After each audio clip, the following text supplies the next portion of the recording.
Here we go. We are in the middle of letter 18. Where we're up to was marked off as the chitas for either the 24th or the 28th of Elul. And just a few moments of reminder. This letter is a little different than most of the letters because most of the letters are addressing communal need. A lot of them are petitions for help with the Kollel Chabad Fund that supports the Chabad community that's just getting started in Eretz Yisrael. Whereas this letter is more in the theme that we are familiar with from the first section of Tanya, which speaks about the conceptual ideas and the implementation. And here the focus is on the love of Hashem. And what we have discussed here is essentially two levels of love. And there are other places where we further break them down into three levels. And the first level of love, which we spoke about last week, is much more of an aspiration than it is of an actual expectation. It's something we attempt to achieve, and that is referred to as ava, love, b'tainugim. Tainugim translates as pleasure, but the word pleasure, I don't know, to me it's misleading, maybe just because I'm a materialistic person, and I think of pleasure as cupcakes and fancy things and so forth. But what it really is referring to is when a person feels that they're only aligned with Hashem. It's not about themselves at all. It's an absolute total alignment with Hashem. And this level is essentially reserved for tzaddikim. It's not something that most of us can ever achieve, or in a certain sense, we can argue nobody achieves it. They can create the receptacle for it, the keli as we call it. They can pursue it. They can offer it. And if it comes to them, and it's described last week as it sort of falls to them, if they will pursue it. And again, even then, it's sort of out of their hands. So that was the love called the Ava B'Tanugim. In this week's section that we're going to be learning here, the second half of it, we're going to talk about a much more attainable level of godliness, which begins in a certain ironic way, we could argue, with a little bit of our nefesh habahamis, which of course seems odd, but a reminder that the nefesh habahamis, the animal soul, as opposed to the yetzer hara, the evil inclination, the animal soul is like an animal. It simply wants things for itself. It is not in pursuit of doing evil. So the animal soul simply wants what is pleasant. And one mechanism to coming close to Hashem is, again, it's going to sound ironic, that we appeal to our taiva, to our desires. And our argument is that the greatest alignment, the greatest sense of what is good for me is to be close with Hashem. Now, here's where we have to really nuance it out. If we follow this argument out, we might, and we present the position that it is of ultimate good for me to be near Hashem, and it is bad for me to be distant from Hashem. There is an impulsive question that says, well, what's so good about it? In other words, meaning here's where the argument has been derailed. We're not arguing that there is something that is good about it, that is that I will get something from it. Rather, we are simply making the assertion that being close with Hashem is the good itself. To use an analogy which we've used before, imperfect as it may be, when a child is little, they do not need their parents. They need parenting. That is, they need someone to teach them how to walk and how to cross the street and how to drive and how to balance their checkbook and so forth. So hopefully they get that from their parents. But if, God forbid, for whatever reason, they don't get that from their parents, they can get that as evidenced by the millions of beautiful foster parents and so on. So they need parenting. They don't need their parents. As they mature and they grow older and they're able to take care of themselves, they find themselves longing for their parents. You say, what do you need your parents for? You could take care of yourself, right? I don't need something from them. I have simply the need for them. Now, in some, I don't know what the word is, a conceptual idea, we could argue, well, that's just selfish. You want them. Okay, I mean, I can't deny that. It's not an absolute surrender of self. There is still an I, But it's not that I want something from them. It's that I simply want them. I long to be aligned with them, not because I'm going to get something out of it. So yes, you could argue that there is a certain, like I'm calling it, selfishness about that. And I know that's a real tricky word. It's not selfishness as in greed. It's not selfishness as an indulgence. But again, at some conceptual, theoretical level, there is a certain sense of self there. And yeah, right. The Alter Rebbe, as he often does, says, yes, we acknowledge that. We are aspiring Beinanim, and we can hope for a level of closeness with Hashem that still includes some level of I. And if it still includes this subtle level of I, it's okay. Like I said, we are going to live with that. We're going to say that that is an acceptable level. We're striving for something greater, of total bittul. And again, as we mentioned in the beginning of this letter, that is basically the exclusive purview of the tzaddik who has no sense of self any longer. And that is not necessarily within my or most people's skill set. So this isn't an excuse or a cheer for mediocrity and just say, well, hey, nobody's perfect and so on.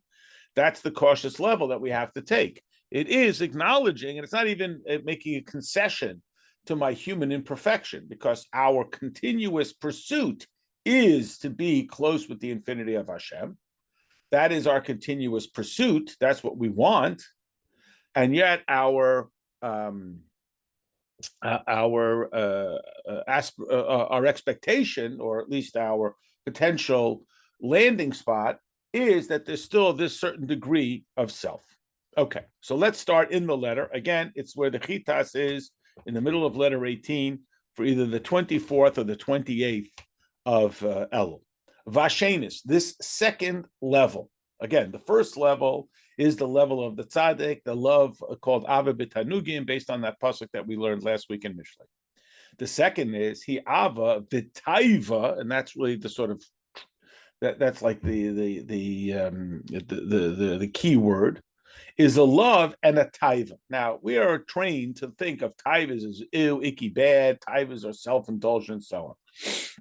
It's always worthwhile to remember that the essence of the whole purpose of creation is Hashem has a taiva, nisava, HaKodesh Baruch Hu.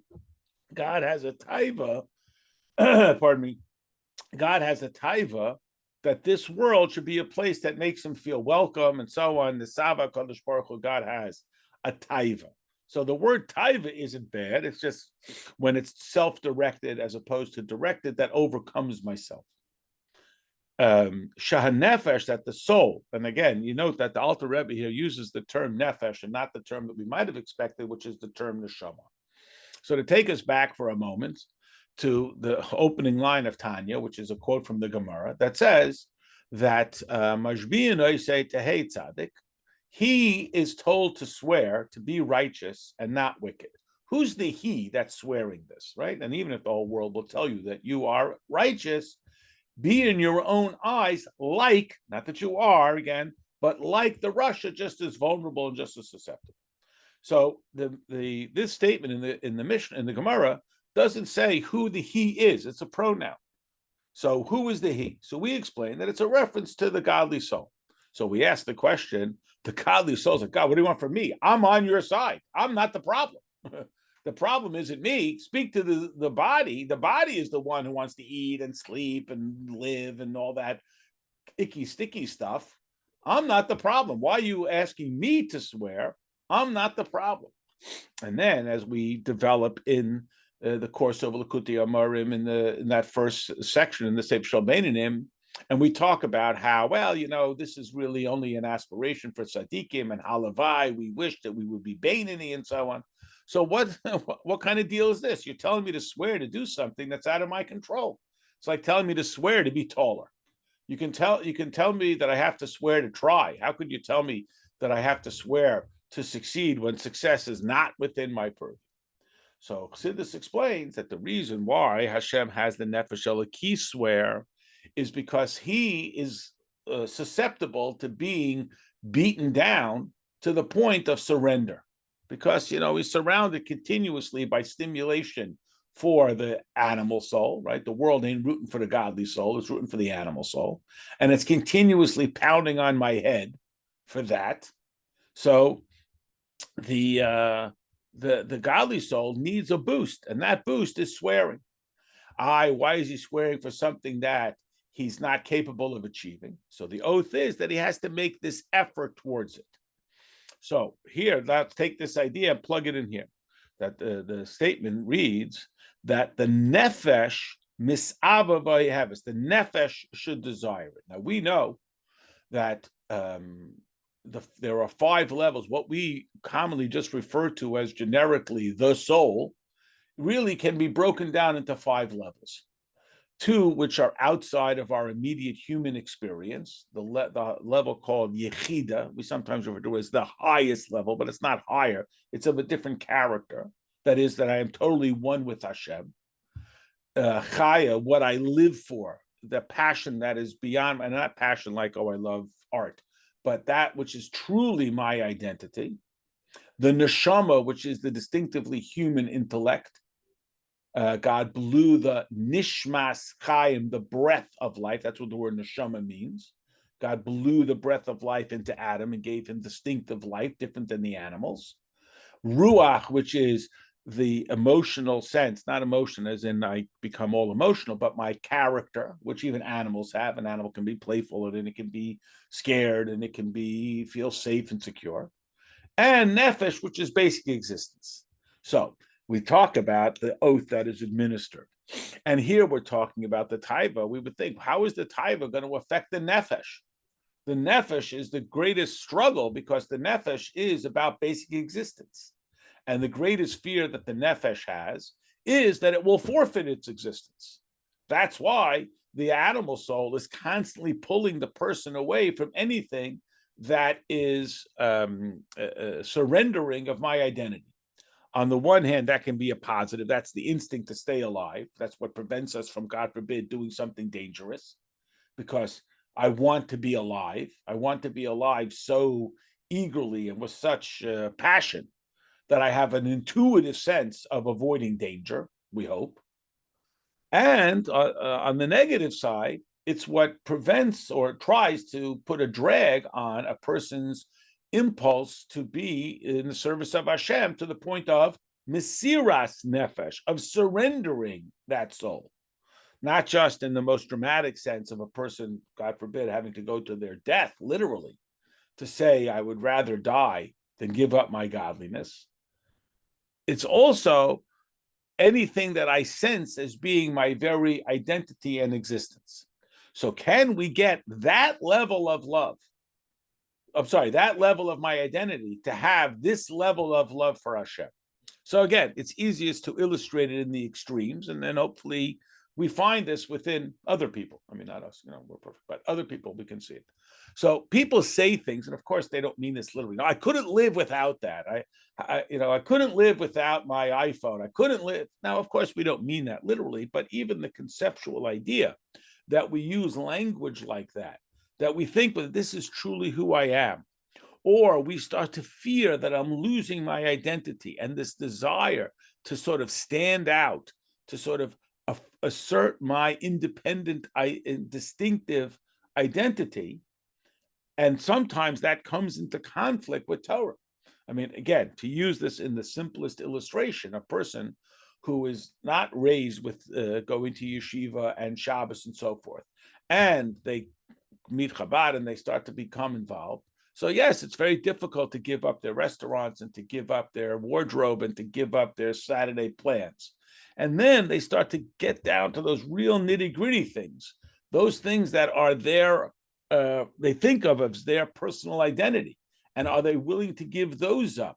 Their social ideals, their social standing, and so forth. These are the nefesh levels that in a certain manner can be even more difficult to commit to the service of Hashem than the intellectual and the emotional sense of it. And this, I think, is what the Alter Rebbe is shooting for when he says, Abba v'tayvis shahanefesh, the nefesh level. And this is why the oath is administered to the nefesh elokis, because this is where the greatest challenge is coming. because even the animal soul can go along with the intellect. It's interesting, it makes sense, it's reasonable. And the emotional side, yes, we can appreciate the virtue of being godly in our emotional, loving things which are appropriate to love, revering things that are appropriate to fear or revere, and so on. And of course, I may not be the most religious guy, but if they said something anti-Semitic, I would stand up for him, and so on. But what about at that nefesh level, that sort of distinctive characteristic, when I go home and nobody's watching kind of thing? Can we get that level of our neshama to have this level of love? So this is the point. Can the nefesh have this level of taiva? So it's still somewhat self-satisfying. I know that sounds odd. And again, yes, it's some conceptual idea, some late night dorm room, philosophical discussion. We could argue that this is still self-serving. It's, I want to love Hashem. Yes, you're right. Absolutely. Even when the Alter Rebbe is quoted as saying, I don't want your God in, right. There's still an I there. Yes. And the Alter Rebbe is acknowledging that. He's conceding that is an I level. And therefore, it's not total bittul. But the Alter Rebbe is a pragmatist. And he's not conceding to, well, you'll never get people to do that. He's just acknowledging that this is the character of our existence as human beings in this combination of animal and godly soul. So it can be misava, it can have a taiva, that is that passion, v'heves, and it loves, v'chafitza, and it desires, l'davka b'Hashem, to attach itself to Hashem. So each of these words, again, they are somewhat synonymous, but as we have talked about so many times, there are no literal synonyms, or maybe the word is rigid synonyms in all of Torah. Every word has a little bit of a nuance, a little bit of a shade of distinction. So what are the difference between taiva, ava, and chafitza? Pardon me.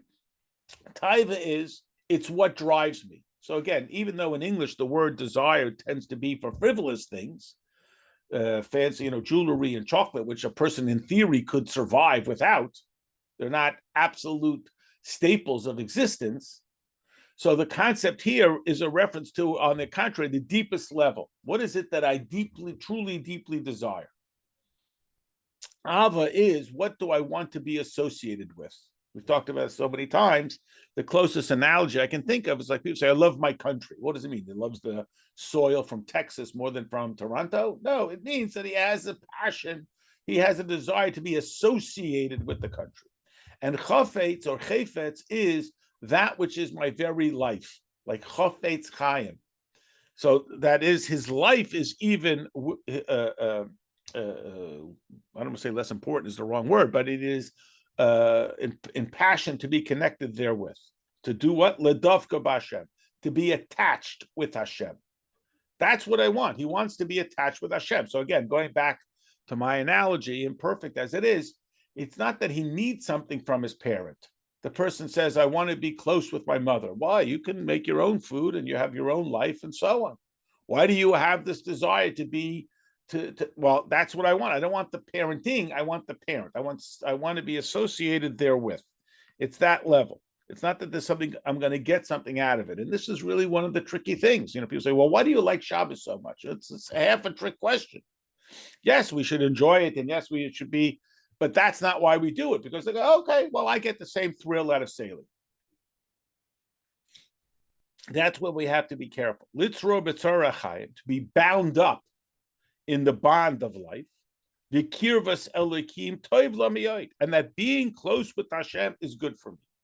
So yes, in an ironic sense, we could make the argument that the greatest Baal Taiva, the greatest person who just wants self-indulgence, should be from, because there's nothing more self-indulgent. I know it sounds funny, but there's really nothing more self-indulgent. And it's a tricky thing, because we start marketing it that way, and then the guy pushes back and says, "Well, I like sailing." better. It's again, sound like we're old fuddy duddies here, but when we were kids, they've sort of elevated society today. The general public has sort of elevated selfishness or laziness to being like an aspiration. Ah, I've made it in life because I don't have to do anything. Nobody depends on me. My life is all about myself. I sleep late. I get up when I want. I do what I want. Oh, okay, right. So that's become an ideal instead of something to be embarrassed about. Okay. Obey techbats, and that this is something he should want. So yes, we are appealing in an ironic way to his pleasure principle. I know this sounds almost silly to say that the person can come to realize, and this is within the parameters and the reach of everybody, unlike the level we talked about at the beginning of the letter, to recognize and pursue a relationship with Hashem, that is the best, the most pleasurable thing for me, that it is simply good for me to be in this relationship with Hashem. And again, that's why it is reasonable to expect it from every one of us. And this is essentially what the mitzvah is that we say in the Shema, which you all recognize: you shall love Hashem, your God. So we say the question, you can command me to obey Hashem. How can you command me to love Hashem? You can tell me when to stand up and when to sit down and what to eat and what not to eat and so on. But how can you tell me that I have to feel love for God? And the answer is, well, this is the mechanism.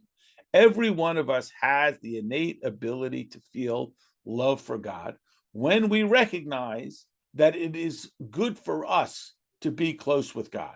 And again, it's not just good for us in the sense that I'm going to get good things out of it.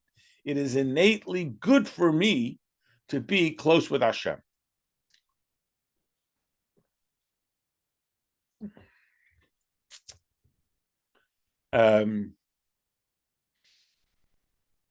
Varala, and it is bad for her, that is the nefesh. Mo'oid is very bad, to be distanced from Hashem. Now, again, the impulse is, what's going to happen? Lightning going to strike me? That's not what we're talking about. Again, to use the analogy of the child and the parent, it is not good to be distanced from it. It's not good to be distanced from that which is healthy, and in this case, of course, we're talking about Hashem. It's not good. It's just not good for me. It doesn't work out well. Why? What's going to happen? We're not talking about something. We're talking about being close with God, or God forbid, being distant from Hashem.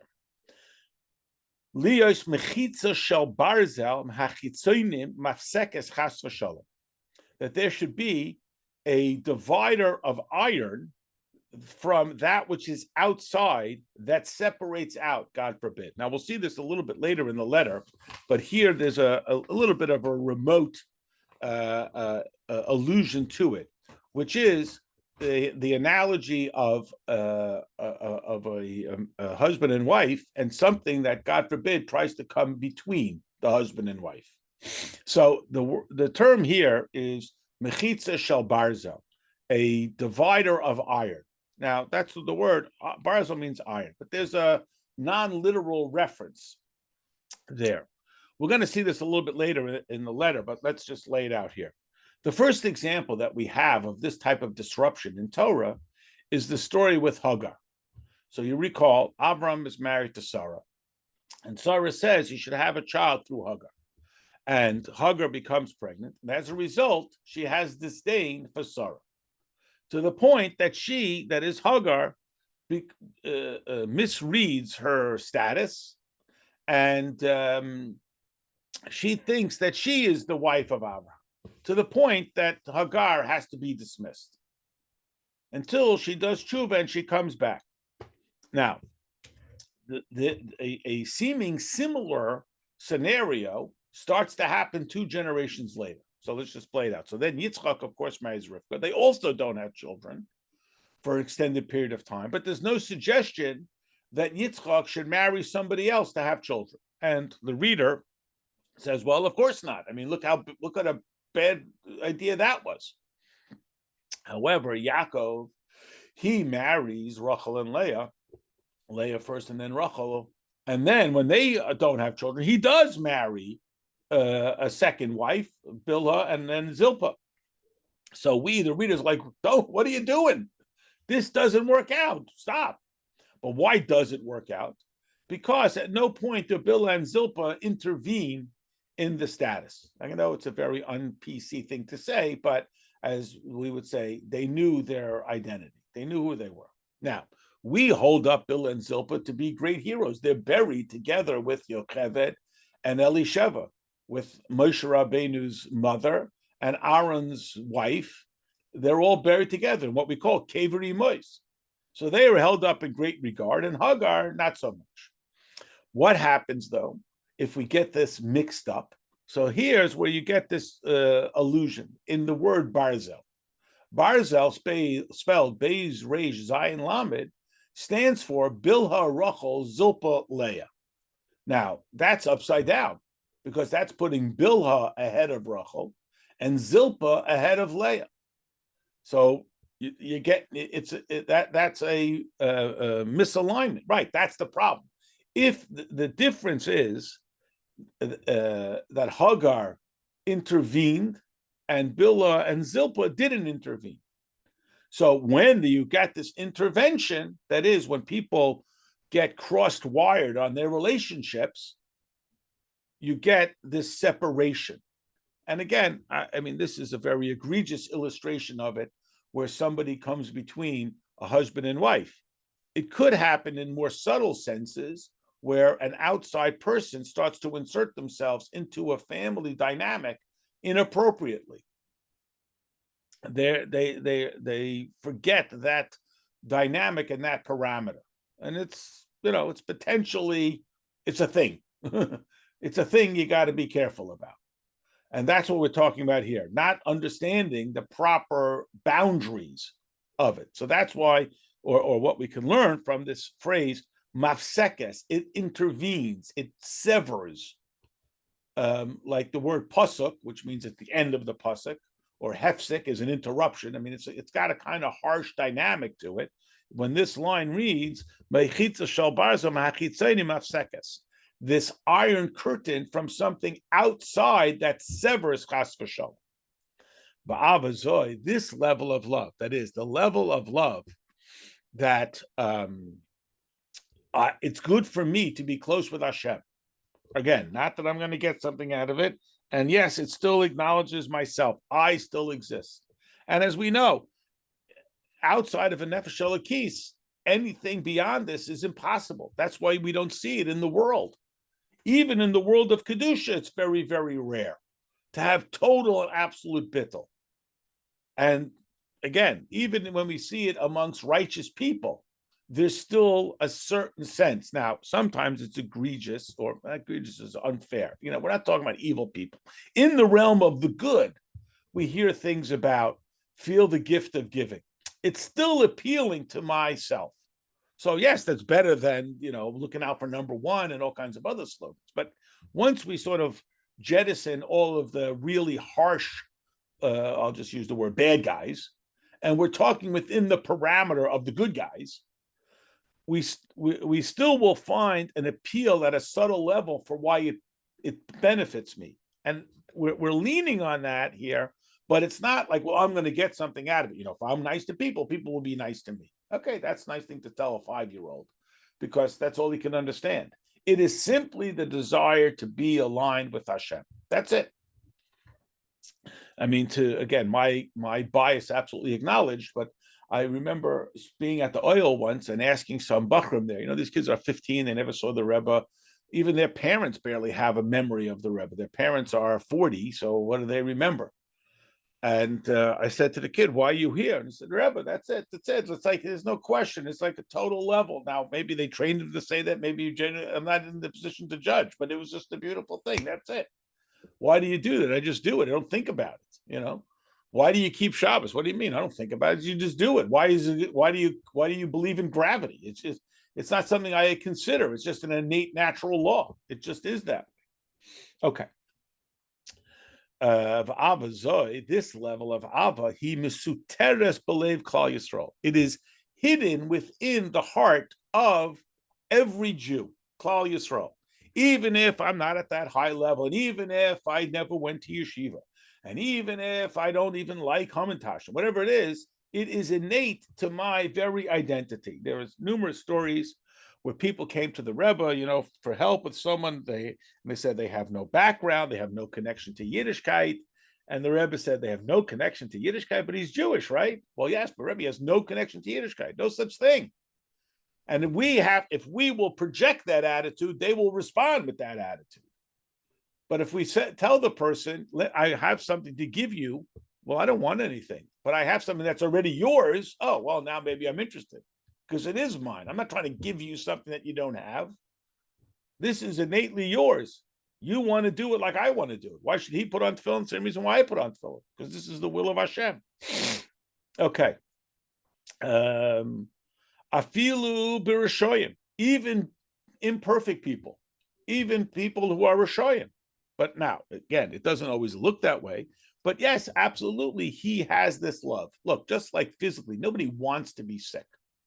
So why do people smoke and eat junk food and so on? Okay, as we'll talk about the ruach shtus, then they convince themselves that everybody does it. It's not going to hurt. I'm not so healthy anyway. But nobody wants to be sick. But we do things for all kinds of reasons. So even this bad guy has this. How do we know it? Because they have charata. You may recognize this from earlier, the Sefer Shal Beinanim, that the Alter Rebbe says that why does a person regret what he did? Look, if you did it, that means you wanted to do it. So why do you regret it? Because he still has an nefesh elokis. And as we know, the taiva, the impulse for whatever this unhealthy behavior, losing my temper, eating bad food, saying things, and so forth, in the moment, and then I regret it. Why do I regret it? Because I still have that sense. Now, just to point out, the Alter Rebbe says that there are people who they have so numbed their nefesh elokis that they don't. And the Alter Rebbe basically says Torah doesn't speak about people who are dead, meaning they need a jolt of something. It's like a sociopath. I've told the story 1,000 times. One time, Cheder had like one of these guys who's like a mind reader, and he says, if I ask you the question, even if it's true, say no. And then he knows, because when a person, even in a comical circumstance like that, fibs, they give themselves away. Why? Because lying, which is a sin, is unnatural. So even though it's a game and everybody's playing, when he says, did you draw this? And I did, and I'm supposed to say no, my voice raises an octave, I twitch something. If not, that guy will be, a senator or a hedge fund manager or, a murderer. You want to invest in him, but don't let him in your house, right? That the guy who doesn't flinch when he's cold blood, that's a sociopath. That's a scary guy. But that's not that. That's the strangest of strange. What happens? How could you say that this guy loves God? You ask him, he says no, and he gives you all kinds of logic and so on. How could you? Because what happens? His neshama is in Gullus. It's in Gullus. It's imprisoned. It's so deeply caked with Gullus that it can't express itself. So the klipa can dominate it. But again, nobody wants to be sick. Why do people eat junk food? Come on, blah, blah, blah. Again, they want to be healthy. That's the spirit of folly. And remember, as we talked about then, the word ruach is air. It's ultimately air. It doesn't stand by you, just like when the person eats the food that they don't like. And then when they have heartburn, they don't say, hey, Yetzer Hara, where are you now? Oh, I didn't tell you to do it. The kid who tells the other kid, go throw the water balloon at the teacher also carries some guilt. Because when you say to the kid, but you told me to. I didn't tell you to. I just said, I don't know what do we mean. Et cetera, et cetera. That's the ruach. That's why it's called ruach. It's just air. It doesn't have any substance to it. And it's always shtus. Shtus basically means stupid. It's never a wise idea to sin. It's fun, but it's never wise. As evidenced by, if somebody else would ask you, do you think I should eat this junk food? Do you think I should smoke cigarettes? Do you think I should lose my temper? Of course, I'd say no, because since I have no pleasure out of them misbehaving, I see it as being a foolish thing to do, but they like it. And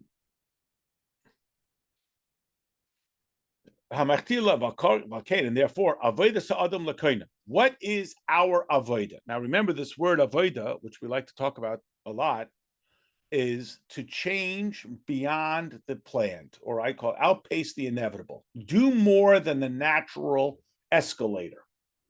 So the classic illustration of the term avodah is working with raw skin to turn it into soft leather. We work with the raw animal skin, we turn it into a soft leather to make it into shoes or belts or whatever. So too, when we work with our nefesh elokis, what is our goal? Our goal is not to create a nefesh elokis. Again, this is the basic point. Everybody wants to be in alignment with Hashem. Every Jew wants to be connected with Hashem. What happens is it gets buried under all of the trash of klipa.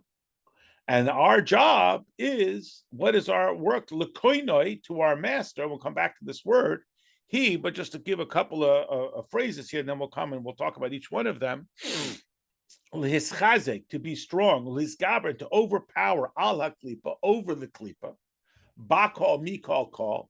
In everything, from everything, everything. And I'm going to come back to each of these phrases. The Haina, that means mitchila, initially, lagarsha, miaguf, lagamre, to completely chase it from our body, mimachshava dibura maisa, from thought, speech, and action, shibamayach, in the brain, the and the tongue or the mouth, v'ramache varim, and all 248 of our limbs. And then that we will redeem it, or like release it from imprisonment with a strong hand.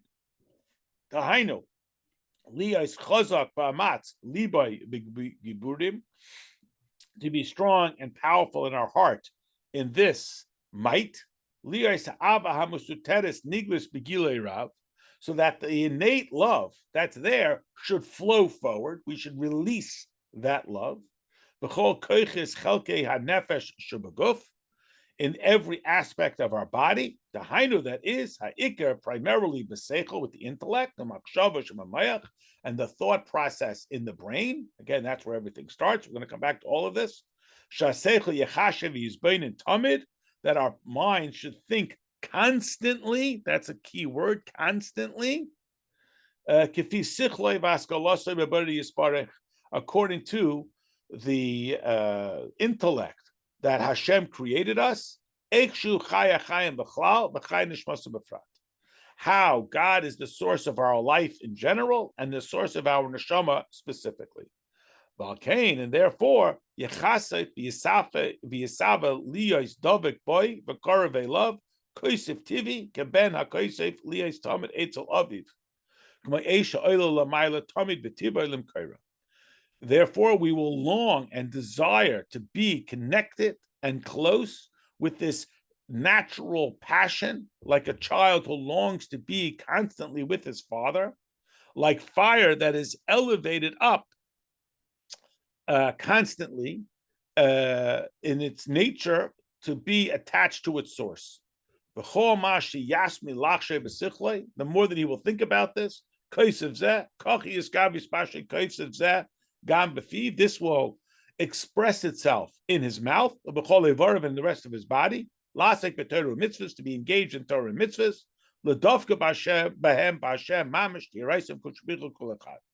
With Hashem and his soul, all are one. Okay. There's a lot going on here. There's still more to come, obviously. Let's back up and let's sort of go through each one of these phrases bit by bit. So here's the circumstance. We begin with a fundamental premise. Every Jew wants to be connected with Hashem. Yeah, that is a given. We have a given that just like a child wants to be connected with their parent. Now, yes, we understand that, God forbid, the parent and the child could have a falling out and so on, but that's not the parent, that's parenting. And we're distinguishing between parenting and the parent. So the child longs for parenting. As he becomes an adult, he longs for the parent. Our neshama, it's part of your packaging. That's how it comes out of the factory, regardless of whether you've nurtured it, you've enjoyed it. It's not whether it's fun or pleasurable at a sensory level. That is our greatest desire. Just like everybody wants to be healthy, nobody wants to be sick. Everybody wants to be connected with Hashem. Well, what do you mean? Well, what happens? So we live in a world that's constantly bombarding us with buy me, take me, get me. And it's constantly appealing to our nefesh habahamis, to our animalistic instincts. That's where it is all the time, banging away and banging away.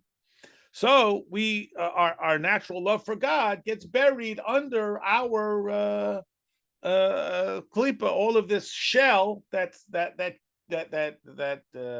encases, like cakes over our godly soul. So what do we got to do? We got to redeem it. We got to release it. Just like, God forbid, if a person is in jail, he's still the person. He just can't express himself. He isn't diminished. His ability to express himself is diminished. So let's walk through what are all of these processes. Okay. So what is the avodas adam l'kaina? The service, and again, service means to change things. Again, it sounds like some old fuddy-duddy, but kids today, we don't want to work. We spend a lot of time, too much time on our phones. So who works? People dig ditches and so on. Who does physical things? Everything is an analyst and so on. Okay. So avoda means we change things from their natural state. That is the distinctive characteristic of human beings. A seed will become a tree, which will produce fruit, which will produce more. That's essentially inevitable. Avoda means outpacing the inevitable, doing more than simply going up the escalator. And who is it done? The kainai. Now, the word kainai translates as our master. It literally means the one who owns us. That is, we have this obligation. It has to be avoda. Work is a 4-letter word. It has to be this sense of duty and commitment and so on. That is, lihischazek, to be strong. So we have to be strong ourselves. Lihiskaber, to overpower, because our animal soul is clamoring for our attention. We need to overpower it. That's it. We, force with greater force. Al haklipa, over this klipa. Because bakol, mikol kol. Now, this phrase, in everything, with everything, and everything, is, you may recognize, we say it in the benching. Bakol, mikol kol. It's a reference to our 3 forefathers. Abraham is blessed bakol, with a son. Yitzchak takes mikol, from all that he has. And Yaakov tells Esav, I've been blessed with kol. Why does the Alter Rebbe use it here? Not just because it's an alliteration. And one interpretation is because this is our ultimate pushback against the animal soul. Look, again, we are acknowledging that at a certain level, this, for a certain perspective, this level of love is an appeal of my daddy's bigger than your daddy. That is, that loving God is going to be more personally beneficial than indulgence. So we're saying, look, and again, this is a common fear, like as the Rebbe pointed out, don't be afraid that Mashiach is going to take something away from you. From Gola, which is exile, to Geula, there's an addition, not a subtraction. And this is a significant fear. More than once, the Rebbe told doctors, don't worry, Mashiach will come, you'll practice preventative medicine.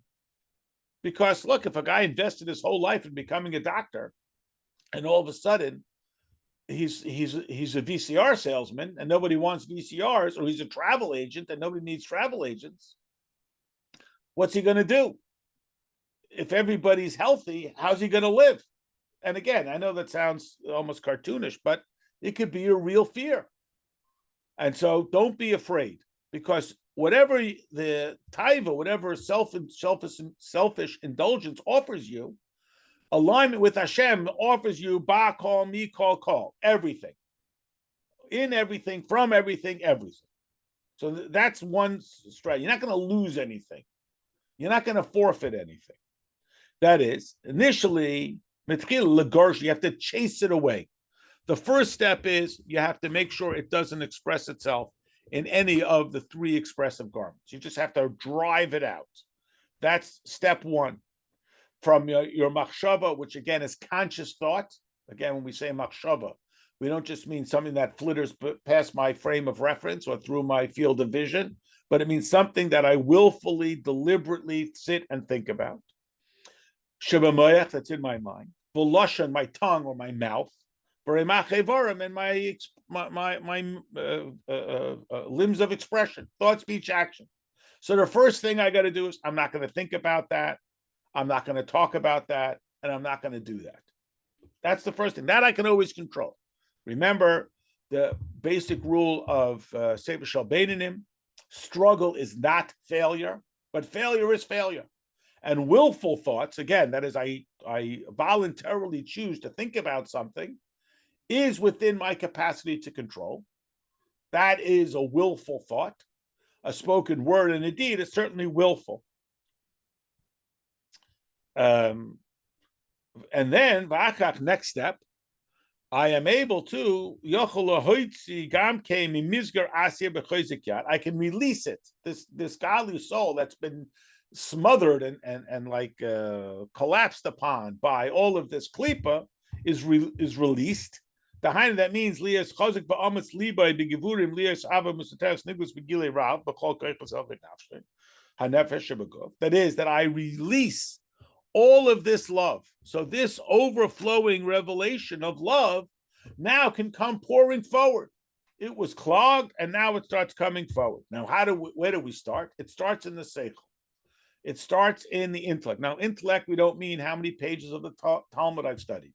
We mean that I focus my thoughts on that which is outside of myself, the distinctive human capacity to look up and see the infinite expanse of the sky, as opposed to an animal, it's on all fours, it only sees the patch of grass right in front of its face.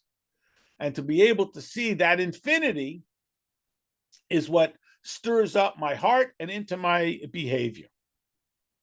And again, that starts with the seichel, that it requires a constant thought, because as we know, the Nefesh HaBahamis doesn't say, okay, you win, I'm going home.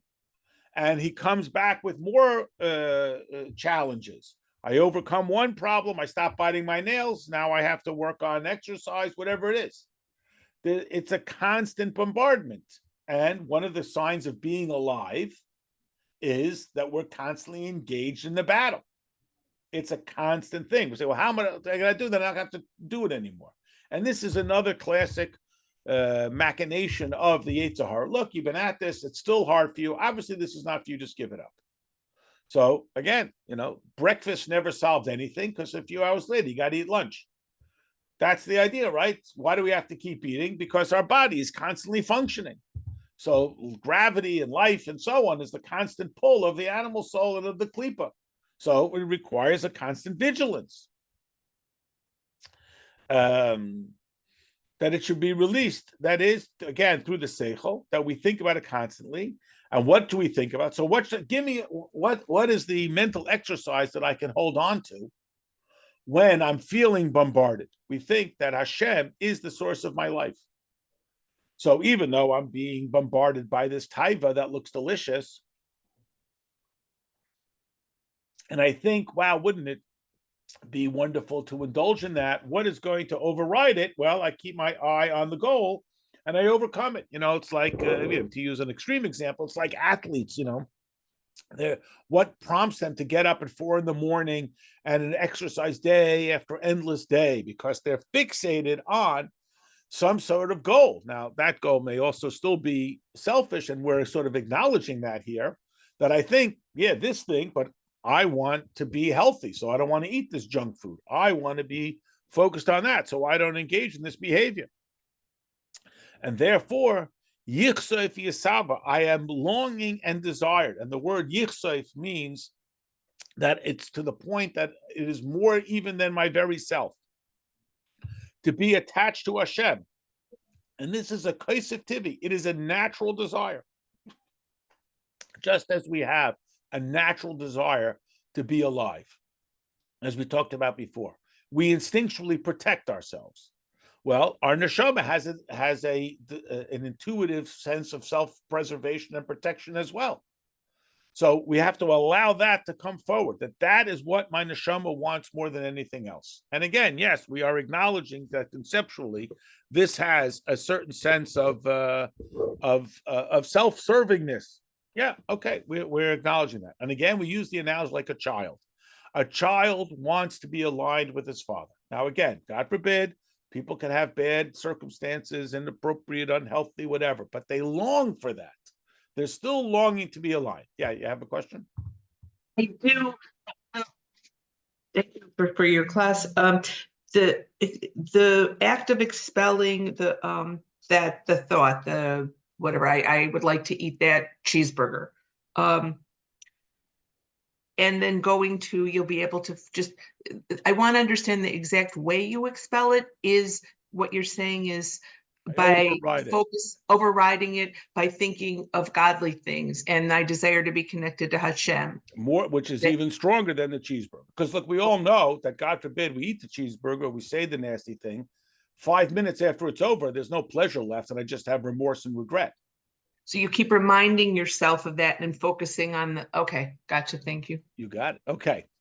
And again, so here the Alter Rebbe uses two mashalim, two analogies. One is the child, and the other is fire. So way back when, we explained that the neshama is compared to fire. And it may not match with our Newtonian understanding of physics, but that's not our primary purpose here.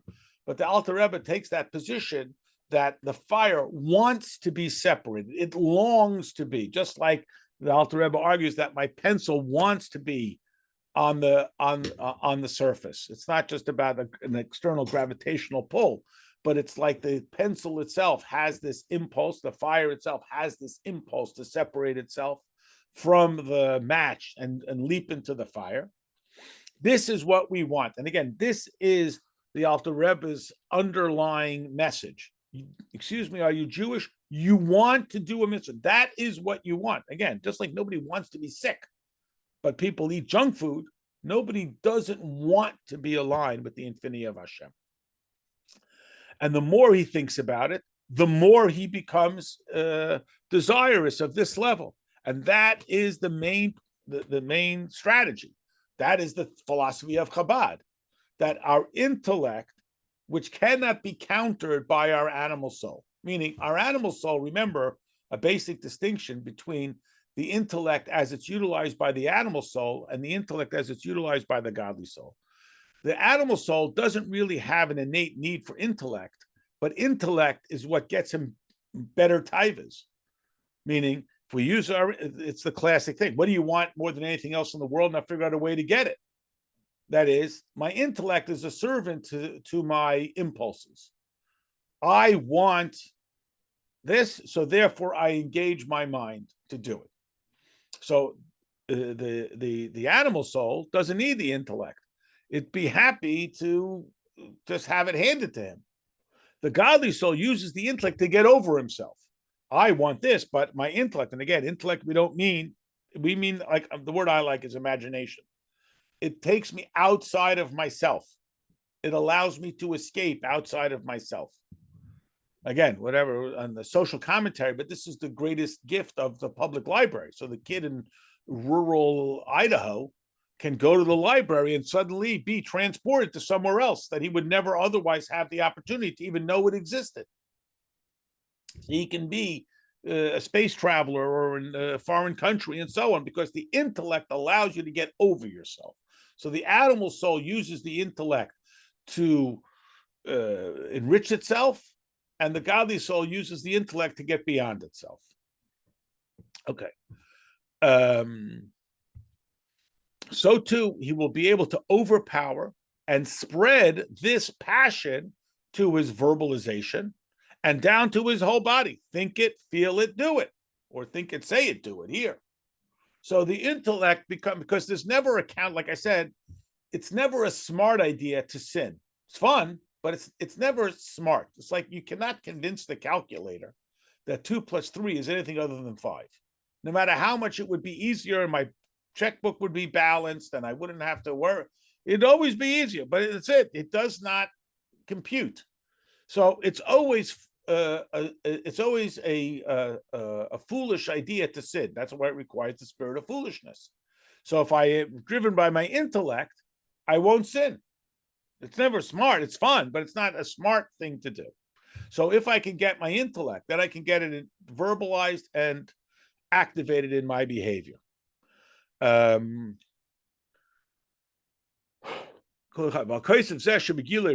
this is revealed, I'm sorry, I skipped the line. Hashem, through Torah and Hashem are all one. So Torah is our access point to thinking about Hashem. That's the mechanism through which I can become connected with Hashem. Like it says, Soma Nafshi, it's a pasuk in Tehillim, my soul thirsts for it. That is my neshama longing to get out of it. And again, we probably all encountered people like this. You see it. Everything, your neshama is crying out. Why don't you then do it? Well, I can't. There's always an excuse for why not. I always have basis for why I don't. But your neshama is trapped there. Let it out. Like a person longs for water. So you say you're longing for water, you're thirsty. Here's a car. Here's jewelry. Here's fame and he's thirsting for water, and he keeps trying to smother it with material things.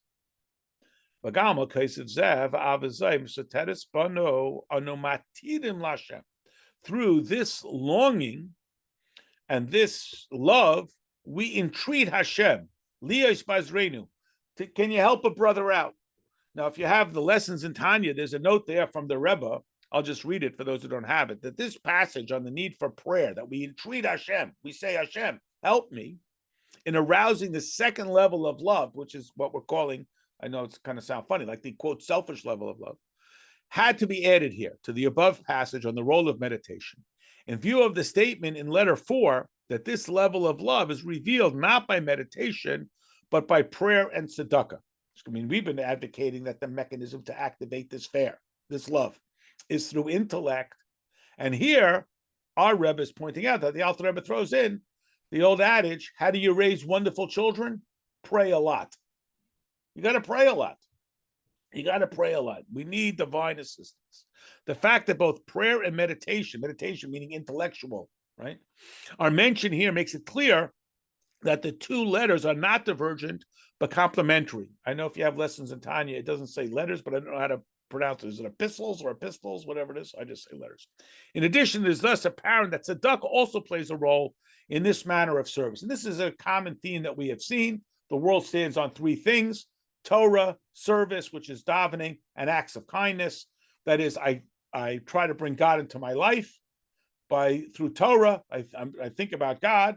I try to bring myself to God through prayer, and then I put it into play with mitzvahs. So in addition to the appeal to utilizing the intellect, and again, the imagination, that's a word I like, the Alter Rebbe reminds us, how do you raise good kids? Pray a lot, right? This message. Okay.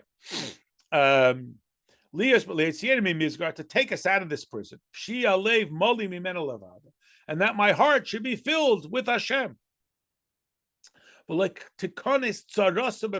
this goes back to what we referenced earlier.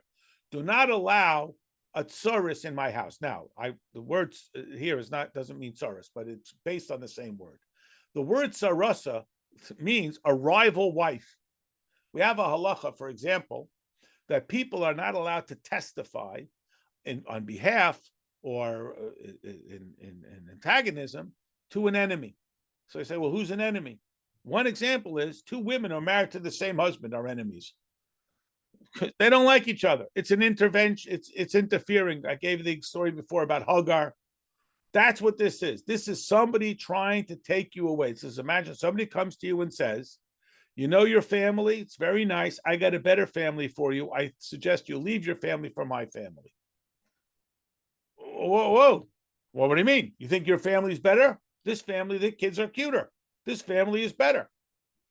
That's how it has to be seen. That visceral rejection. This is a person trying to take you away from your family. Shehi Taibas Olam Haza. What is that? It's interests in the physical world. Rak Sheti Hi Akeres Habayis. That's what we mean here. That the soul should be the Akeres Habayis, the foundation of my house. Limshel B'Tzarasa. Just like, again, the Alter Rebbe appeals to a very baseline, understandable characteristic. This wife is not letting this woman in her house. She will chase her out. She will completely chase her out. Absolutely. You're not coming into my. I just want to come in and take some of your kids away. I just want to come in and disrupt it a little bit, just a couple of times a week. Absolutely not. You would have absolutely no tolerance for it. This is the whole essence of Tanya. You will never be able to chase them away completely. Again, struggle is not failure, but failure is failure. Just to share a quick moment, a friend of mine has a certain family member who is inappropriately hounding them for something, and it doesn't let up. And I told him, look, he's always going to knock on the door. That you can't control. But if you let him in, that's on you. If you let him in, that's your responsibility. So we're going to rehearse it. He's going to knock on the door, and you're going to say, I'm sorry, I'm not in a position to do that. So I said, okay, let's role play. And I said, I'm pretending to be this family member. Can I have this thing that's inappropriate for him to ask for?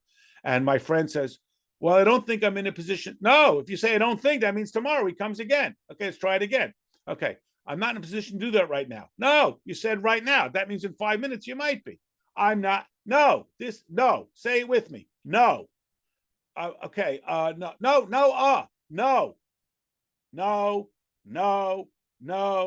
no. How many cockroaches do you allow in your house? 0. How much sickness do you allow? 0. That has to be our mentality. How much tithe is allowed in to take me away from my family? No. But we're nice. And then, but I just mean just for a minute. And I just want to, come on, please. No.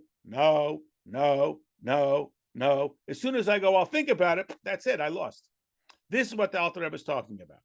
Al kapanim tiyim usuteres bebechinas galus va'avdus lakeres habayis gevirt l'shtamish ba l'dvar mechreichem lo levad v'achili v'shtiya k'nisi b'chol derech HaKodesh. So what are we going to do? It's true that we can never get rid of this nefesh habahamis, but like we talked about with Bilhah and Zilpah, they got it right. And when I understand that the nefesh habahamis can be utilized in my service, when I understand that the nefesh habahamis can help me sustain my very existence, so then I can utilize it in the service of Hashem, because I do need to find godliness in all matters of life. So again, Hagar tries to get between Sarah and Abraham and has to be banished. Bilhah and Zilpah, I know it's very un-PC to say, they know their place, they understand their role, and they are successful and are lauded as great heroines of our history and given great stature because they understand their role. So we're not against the animal soul, or we'd like to get to, but we realize it. So what are we going to do? We got to make sure that the animal soul is utilized in the service of Hashem, and that's that process that we know called in the Gemara. Bar Kapra, one of our great sages, taught. They asked him a question: what is a brief passage upon which all fundamental principles of Torah are dependent? Answer: this pasuk from Proverbs: in all your ways acknowledge him, and he will direct your paths. It's your ways. It doesn't say in all his ways. Yes, even when you're doing things that are for you, your humanity, eating, drinking, walking around, doing. So that's where the Nefesh Bahamas is. As long as it's like Bilhah and Zilpah, and it understands its purpose, you have a successful and functional relationship. If not, you wind up having Hagar that interferes with the soul-body relationship, not enhances it. The end.